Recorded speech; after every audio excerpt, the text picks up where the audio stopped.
किसी भी वस्तु को छूने से कोरोना वायरस फैलने का डर ऐसा फैला था कि लोगों के मन में बढ़ते डर के कारण संक्रमण की वजह से अंतर्राष्ट्रीय डाक की संख्या में जबरदस्त गिरावट देखी गई थी। लेकिन अब स्थिति धीरे धीरे सामान्य होती दिख रही है। ये कहना है इंदौर डाक विभाग के प्रमुख M.K. श्रीवास का। देश भर में मार्च से जुलाई के बीच पूरे देश में लॉकडाउन लगा था। इस अवधि में अंतर्राष्ट्रीय उड़ानों की आवाजाही बंद थी। इसकी वजह से अन्य देशों से आने व जाने वाली डाक व्यवस्था भी प्रभावित रही। कई मेडिकल एजेंसियों ने डाक व पार्सल से अधिक वायरस फैलने की बात कही थी, जिसके चलते कुछ समय के लिए वायरस का प्रभाव डाक विभाग पर भी देखा गया।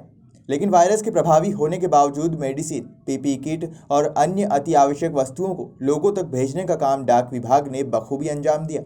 अधिकारियों के मुताबिक अनलॉक के बाद अंतर्राष्ट्रीय डाक व्यवस्था को पटरी पर लाने में समय लगा।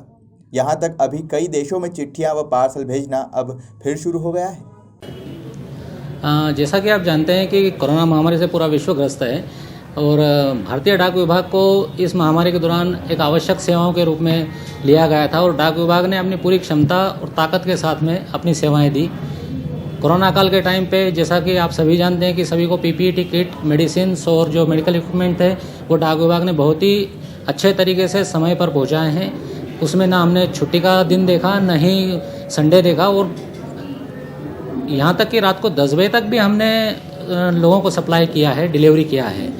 कोरोना काल के टाइम पे अगर देखें तो कुछ बुकिंग में ज़रूर कमी आई थी, क्योंकि पब्लिक का मूवमेंट रिस्ट्रिक्टेड था, तो उस वजह से कुछ बुकिंग में कमी थी, जिसकी वजह से स्वाभाविक है थोड़ा राजस्व में हानि होती ही है उससे तो।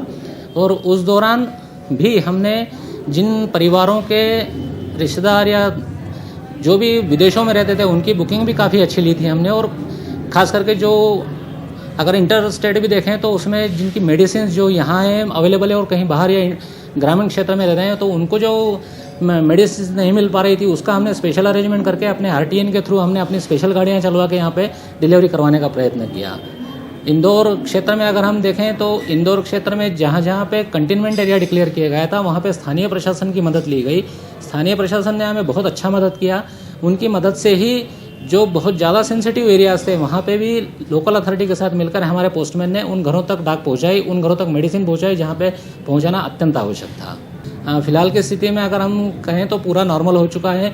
बुकिंग हमारी बहुत अच्छी चल रही है। इंटरनेशनल बुकिंग भी हमारी काफ़ी अच्छी आ रही है। अभी अगर मैं पर डे की बात करूँ तो इंटरनेशनल बुकिंग ही मेरे पास करीब 60 से 70 आर्टिकल पर डे बुक हो रहे हैं और जो पूरे हिंदुस्तान में जो डाक हमारी बुक होती है उसका रेशो का भी अगर देखें करीब 3 से 4 हज़ार आर्टिकल हम पर डे बुक कर रहे हैं। बहरहाल कोरोना हॉटस्पॉट बन चुके इंदौर में अब कोरोना मरीजों की संख्या घटने लगी है, जिससे न सिर्फ स्वास्थ्य विभाग को राहत मिली है बल्कि व्यापार व्यवसाय भी पटरी पर लौटने लगा है। ब्यूरो रिपोर्ट, खबर मध्य प्रदेश।